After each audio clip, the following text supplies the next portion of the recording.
হে students, আমি আজকে আপনাদেরকে বোঝাবো আপনারা কেমনে সেন্টেন্সে টেন্স ইউজ করবেন। দেখেন আমার পিছনে বোর্ডে একটা সেন্টেন্স লেখা আছে হি ওয়ার্কস। এখানে আপনারা কি জানেন এটা কি? এটা হচ্ছে সাবজেক্ট। এখন এটা কি তাহলে? এই ওয়ার্কটা হচ্ছে ভার্ব। কোনো কিছুর কাজ করাকেই, কোনো কিছু করা বা কোনো কাজ করাকেই ভার্ব বলে। এখন এই সেন্টেন্সটা কোন টেন্সে আছে? এই সেন্টেন্সটা এখন প্রেজেন্ট টেন্সে আছে, অর্থাৎ সে হাঁটাহাঁটি করতেছে বর্তমান টাইমে।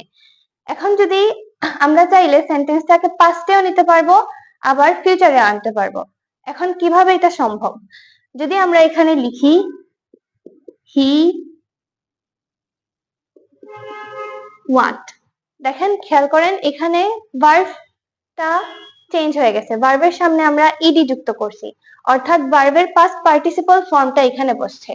এখন সাবজেক্টের সাথে যদি ভার্বের পাস্ট পার্টিসিপল ফর্ম হয় তখন সেন্টেন্সটা পাস্ট টেন্সে হবে। এখন আমরা যদি লিখি